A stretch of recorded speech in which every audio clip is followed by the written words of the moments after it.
Hi everybody, this is Luke T, and this is Proteins Part 2. I know we've been talking a lot about how proteins fold, so that's really important, and we probably know more about protein folding than a lot of other things, so I'm going to go explain it just a little bit more. So what I've drawn here is kind of a schematic, and I didn't feel like flipping this around because I'm tired and I'm grumpy. And so what you have, I highlighted some really important parts of this amino acid. So you've got the C, C, N backbone, which we've seen, the H, the C double bond O, and of course I'm missing the OH, which would become the O minus in water. And honestly, you're just not worth me drawing it. And that blue thing took a while to draw, and it's ugly. But right. So anyway, it's important to know that this thing flips around a bit. So let's look here. Here are R group. Can anybody identify it? Can anybody tell what the R group is?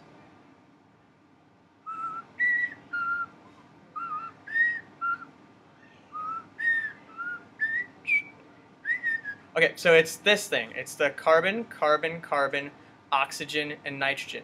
The way I can tell is because I look for my CCN pattern. And it's a little difficult to see here. Stop. All right. But that's not what I wanted to do. All right, so here's my pattern. C, C, N. Okay, so that's the pattern you have to look for, and then there's the R group. Now, back to this. The reason I wanted you to see that is because this R group that I'm showing down here can actually flip up top. So it's not necessarily always on the bottom like that. Okay, so now I can put a bunch of those together.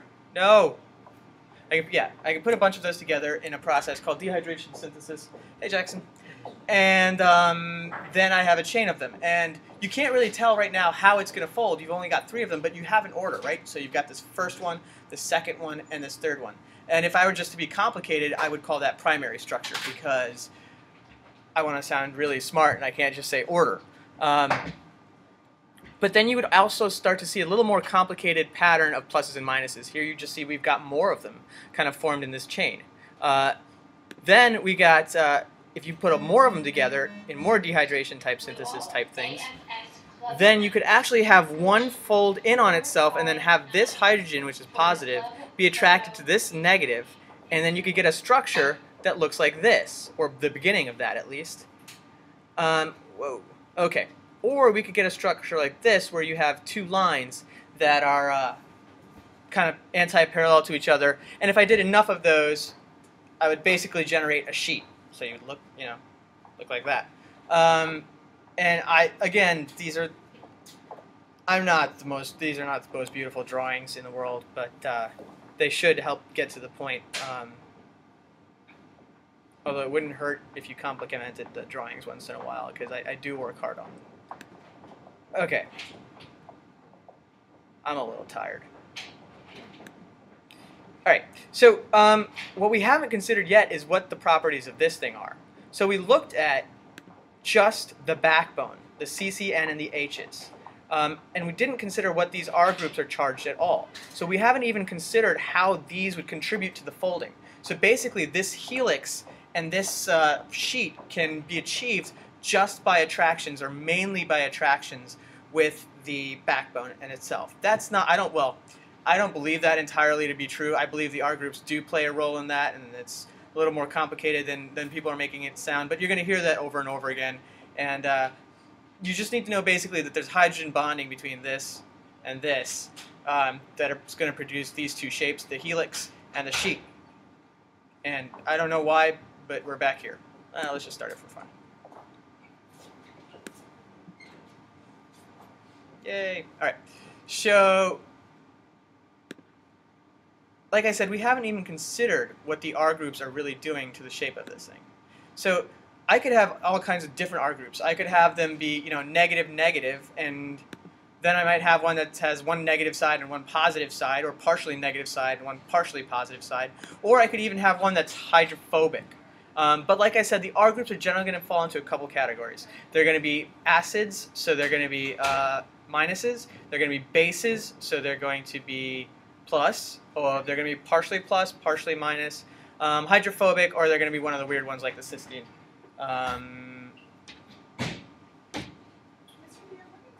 And so just looking at this structure here, this is villain and it's going to fold. You're going to notice that this secondary structure, the helix, is really stable and it forms pretty quickly. There you go. But still, I don't think primary, secondary, tertiary, and quaternary really refer to the order in which they fold. But basically, based on these images, this protein could fold in pretty complicated ways, and it could generate these big proteins that we've seen before in kind of like this video. So let's look at what's protein in this video. Yeah, protein, protein, protein, protein, protein, black screen, protein, protein, protein, protein, protein, protein, protein, protein. Are you going to ask, is everything in the cell protein? No, but a lot of it is. Of course, this is a protein, and the thing that's going to fly into it is also a protein.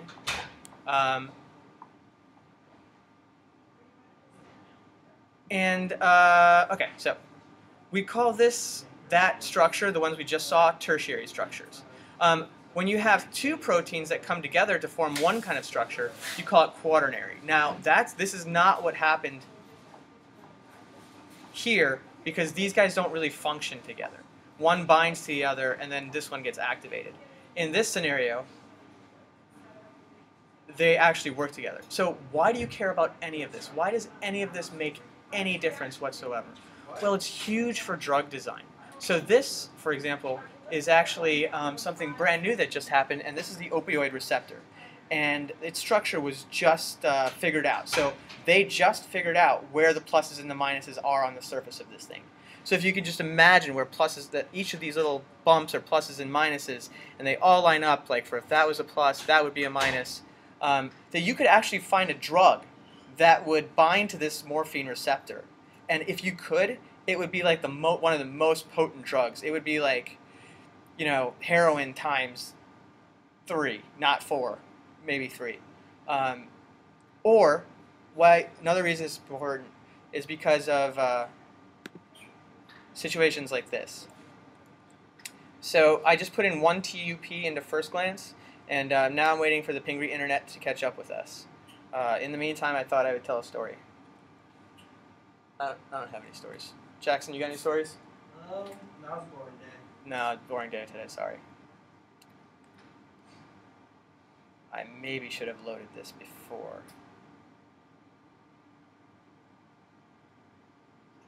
Go. And go. And go.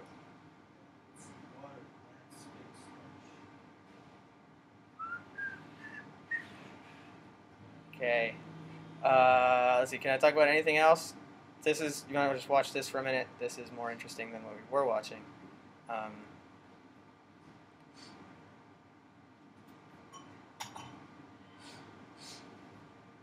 Should we review this maybe? Okay, let's do this one more time.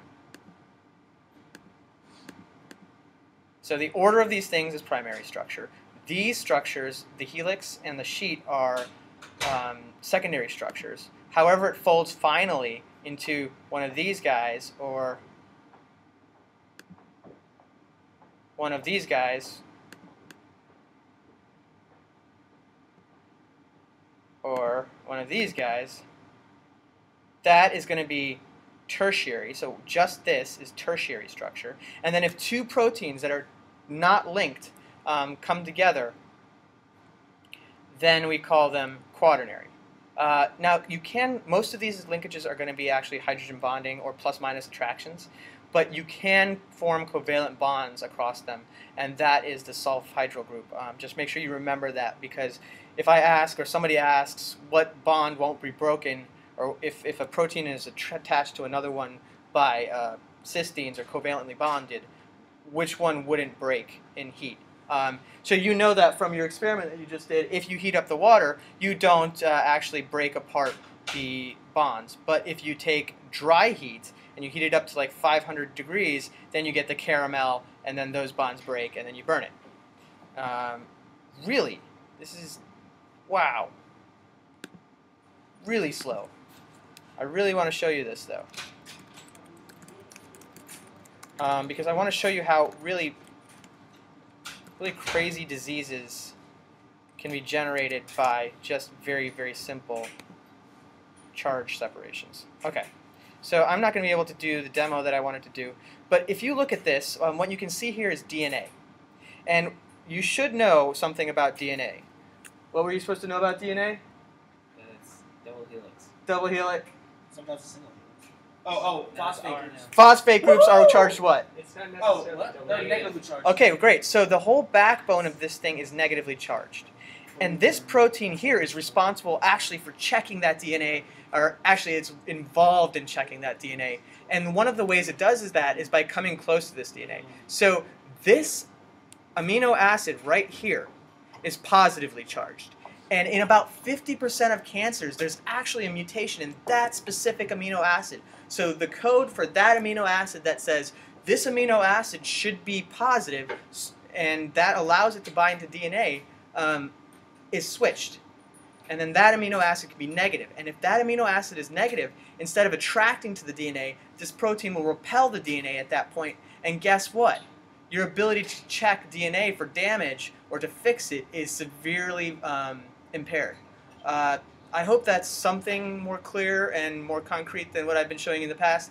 And I hope this clears up primary, secondary, tertiary, and quaternary structure. To all of you out there, have a wonderful day. Guys, say bye. Bye. That's actually 248.